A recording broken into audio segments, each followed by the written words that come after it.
Welcome to another episode of Honor Cafe, and we have a Marine with us today, Jeff. Jeff, what's your last name? Shilanski, Jeff Shilanski. Jeff Shilanski, and it's an honor to have you. Actually, before we get started, I want to tell this story. Chris was telling me about you a few weeks ago at the Honor Cafe, and he told me your story, and I've been dying to meet you. And I even told Chris, I said, when we do his interview, we will actually advertise and launch the channel because I want to meet this guy. And Chris was said, I'll get a hold of him. I'll get a hold of him. Then I call up to Tara and I say, let's do some combat vet interviews. I really want to get in and focus on combat veterans right now. Can you get me somebody? And she didn't tell me it was you. She just said, I got it. I got you covered. We're here. It's Thursday. We're at the Heart Museum in the Marine Room. And you're the guy. And we didn't plan this. It just happened. And we're going to talk about it. And we're going to talk about how your service dog saved your life. Yes, sir. So let's start with the first question I always ask. Where are you from? I was born and raised in Tampa, Florida. Tampa, Florida? Yes. Florida's a great place to be. It's next to Texas. I think that's the only other place I would want to live. It's like a 1 Bravo. Maybe a 1 Charlie, but Texas is definitely number 1. Yeah, it is. And what brought you to Texas? To be honest with you, I had a little bit of experience in Texas, in Houston, as a matter of fact, on an I&I duty, an instructor-inspector tour. And I realized then that the public schools were pretty fantastic. So when I retired from the Corps, I moved my family out here to the Houston area for the public schools for my kids. So when did you enlist? I joined the Marine Corps in January of 1993. 1993. And what was your specialty? I'm an infantry, Bubba. All right. That's That's it, man. That's all there is. Everything else is just jock straps, man. That's the truth. When I was in the Army, everything was about, the trigger pullers, and everybody else is, in that big pyramid of support. But it comes into that one person that pulls the trigger, and that's what it's all about, Hey, the way I look at it is, they don't teach you the mission of the motor T in boot camp or the mission of the administrator in boot camp. But everybody in the Marine Corps knows the mission of the Marine Corps Rifle Squad. It's that important. It is. And I love that. I love that ethos about the Marines. I was deployed with the Marines, and it was the best deployment of my life.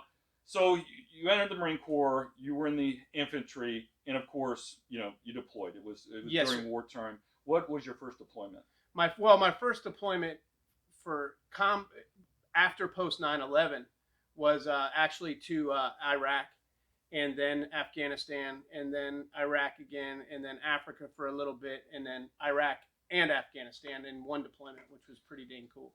When you go into your first deployment, we all have this thought, this idea about what it's going to be like, and it's so much different than when you get there. What is the thing that stood out to you that was so different than what you thought it would be? Well, to be honest, the biggest problem for me was, I joined in 93, so I'm post Desert Storm, but we haven't really done anything too hardcore yet until after September 11th. So when I get there, the need for responsibility of my troops overtook everything. It was literally, I thought I was going to be out there to try to win the war single-handedly as a young buck coming up. But then once I actually got there, I had some responsibility and some rank on my shoulders, and I didn't even think about any of that. It was always about the troops, the men, what we need to do, how we're going to do it, and how we're going to get everybody back. I never even had a chance to think about anything else. Tell me about some of the missions. What are some of the things that really stood out over there? Some of the things that you accomplished? I think the one thing that stands out to me more than anything was my last deployment. I had a team of 6 with 2 other teams of 6, and we embedded with the Afghan police and the Afghan army. And that was by far the hardest thing I had ever done. It was the most rewarding thing I'd ever done. And it was absolute chaos wrapped up with a pretty little bow on it. It was pretty neat. Most people don't realize how much they appreciated us over there and how they would fight if they knew we had their back. Oh, absolutely. And, the funniest part was when it was time for us to leave. Our teams were leaving, and they had new teams coming in, and they would riot on our behalf. We will riot on your behalf to show that they were upset that we were leaving. So yeah, absolutely. They loved us. They were all in for us, and we were all in for them. And that was, I think that was refreshing for them. Yeah. Um, I'm not going to ask you questions about any horrible things that happened over there because but feel free to comment as we're having this conversation about some things that stand out about your deployment. But personally, I know that when you're over there, everything's right. I mean, you're seeing bad things, but you're on mission. You don't have time to really process it. You know, but then you have to come home.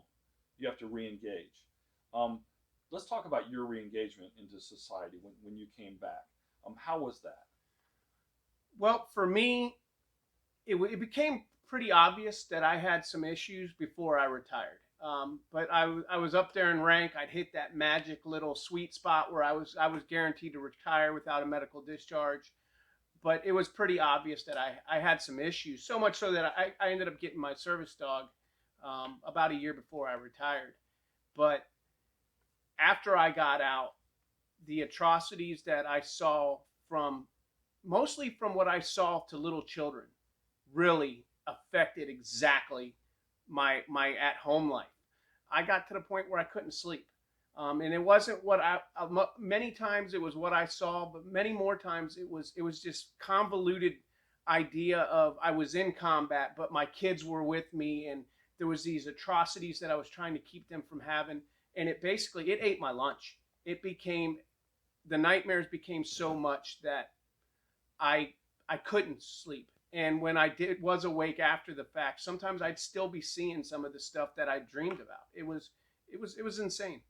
Most people don't know what really happens over there because so few serve, and most people don't know that the Taliban and ISIS were using kids as a leverage tool to torture and threaten the villages, and all we could do was try to protect them or medevac them out, and you see how horrible it is, and then you come home and you see a fraction of that. It's not at the level of intensity, but then the anger sets in, and then the frustration sets in.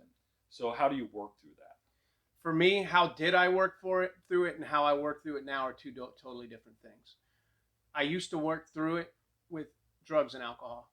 Drugs and alcohol was how I worked through it. If I got drunk and high enough to pass out, then I couldn't have nightmares. If I if I just stayed in a constant state of not feeling, then I wouldn't worry about it. Today, I work through it a little bit different. Today, I work through it through peer support. I work through it with my brothers who have been through the same trash that I've been through, and we sit and we talk about it and we get it out. I work through it by talking directly to somebody that I have pseudo assigned as my mentor, and they talk to me and let me know when I'm getting off the hinges. Um, is there a spiritual component, do you think, to this? For me, I mean, for me and for mine, I can't say I can't understand how anybody could rebound from what we have without it. My contact and my consciousness with the God of my understanding is something that I 100% know is the only reason why I'm still alive today.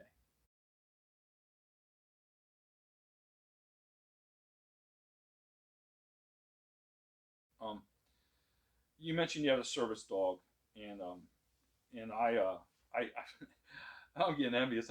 I might have to get myself one. Maybe tow me around in this chair, but I'm meeting so many guys with these really cool service dogs, but your service dog is an amazing service dog because your service dog saved your life. Absolutely. So tell us, go ahead, tell us a Yeah, story. in early September of 2016, I went to Walmart. Long story short, I bought a bunch of booze. It was right after payday. I'm a retiree, so it was right at the beginning of the month. Bought a bunch of booze, but I also bought a shower curtain. And the reason why I bought the shower curtain was because I knew that at some point in the near future, I was going to sit in my bathtub and shoot myself in the head. I was going to kill myself. And I already had a shower curtain. I just didn't want to make a huge mess. So I hung the shower curtain as soon as I got home, and I guess it felt like the next right thing was just to go ahead and get it over with. So I sat in the tub, and I put the pistol in my mouth, and I started pulling the trigger. I had about a pound and a half of trigger pull, I'm guessing, left to go. And my German Shepherd, Cup Holder, that's his name. I didn't make it up. They gave him to me like that. But his name is Cup Holder. And he came in there. I didn't even realize it. And he stuck his head between both shower curtains. And he stuck his nose, his wet, cold nose, up against my ear as I was pulling the trigger. And he just let out this loud, loud breath right into my ear. And I felt caught. I was caught. It was like, I don't even want to tell you what it was like, but it was like I got caught. And I took my finger off the trigger and I said, oh my God. And right away what went through my head was, if I kill myself, what if nobody finds me for a few days? Who's going to take care of Cup Holder? Yeah. And if I die and nobody can take Cup Holder, then what's going to happen to Cup Holder after he saved my life, this particular instance, and been the only thing that had my back for the entire 3-4 years that I had him. So I called my insurance company and I said, you're not going to believe this, but I just tried to kill myself and I need help. You called your insurance company? I sure did. I've never heard that. The insurance company. Yeah, I don't. That's all I knew. I didn't know of any. I didn't know of anything. I was just like everybody else. I didn't listen to, if you need help, call. Yeah. I just called TRICARE. And what did they do? They said, Gunny, we got a place for you. We can get you there right now. Now keep in mind, I just told you I'm an alcoholic and I'm crazy. So I just bought a bunch of booze. Yeah. So they said, we can get you there right now. When can you get here? And I went to the fridge and I opened it up and I saw I had 3 30-packs of beer. I had 3 handles of whiskey and I had a pocket full of cash. So I said, I can be there in 3 days because I couldn't let any of that go to waste. That's the sickness. That's the craziness that I was living in. Wow. So, it's an amazing story, and I'm at this point in our conversation where I don't even know what else to ask because I'm just overwhelmed hearing this story firsthand about your dog. And so let's talk more about service dogs. How do you get a service dog? How does that happen? I quite honestly, I didn't do anything. There was a lot of people that recommended him. Was recommending me for him, or vice versa, and I didn't do anything. But from what I understand nowadays, it's a lot easier to do. There's a lot of organizations out there that are very supportive. We've actually at Fob Razor, we've got a couple that are willing to train service dogs for some of my men should they need them. So now let's talk about your ministry. Tell us about what you're doing now. You know, after you've overcome, what's the story now, and what are you doing? Okay. I can tell you about it, but I got to tell you how it starts first. We all know what happened with Cup Holder. After I got out of rehab, I was in rehab for a month, and then I went ahead and went to a sober living house. And I was a bigger guy then. I was still very agitated and very angry. And so the sober living house asked this old man, maybe weighs 110 pounds, to come in and sort of be my mentor because they figured this Gunny isn't going to beat up this old man. This is a good match. Well, they didn't realize this old man fought at the Chosin Reservoir and spent a year in a Chinese POW camp, and that he was systematically tortured for an entire year, and he had PTSD, and he was an alcoholic. And they didn't realize that the minute he said Chosin Reservoir, I was going to be like, this dude's a god. Yeah. So he became my mentor. And we, every single day for 6 months, we sat in his garage at 5:30 in the morning till about 07. And he worked on me. And he saved my life. 6 months after I met this man, his name is Bobby, my best friend, Joe Razor. I fought with Joe Razor in Iraq and Afghanistan. I handpicked him to come to Afghanistan with me for my last tour. He killed himself. He got home from work, put a gun in his mouth, and pulled the trigger. He didn't have Cup Holder to stop him. I was devastated, of course. I was beaten. I didn't know what to do. I just knew that I had to stay sober, I had to stay clean, and I had to keep a gun out of my mouth. I had to stick around for him because I felt like, man, he never got a chance to learn all these things that Bobby taught.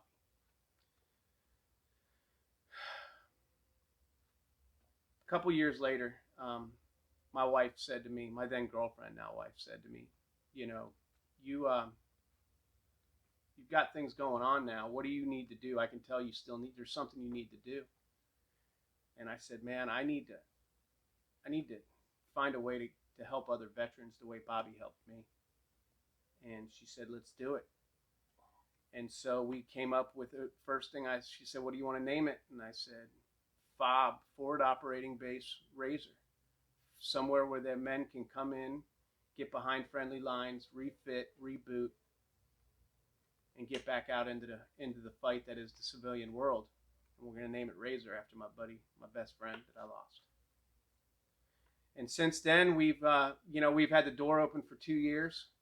We help almost 50 veterans a week, direct services to 50 veterans a week. We've got 138 challenge coin carrying members of FOB Razor, and we're growing. We're growing, and there's definitely a need for it. And I've got the best friends in the entire world because of FOB Razor that I meet with on a regular basis, and we can sit there and we can talk about our issues, and we can work on each other. And I get the opportunity to pass on the ways that Bobby saved my life to them, and therefore they get to do the same thing to other people. It's a miracle, man. That's amazing. We'll put the information about the ministry up on the video, and so other veterans can see it. And I think the most important thing, or why I felt led to do these, is because it's stories like these that are going to get out there. As this grows and people see it, and it's going to save lives, and that's what it's all about. But not just save the life, but rebooting people and getting them back engaged, because our country, I think, more than ever needs the veterans, healthy veterans, leaders, to bring us back to the place we need to be. Couldn't echo that cadence anymore, man. I agree 100%. Yeah.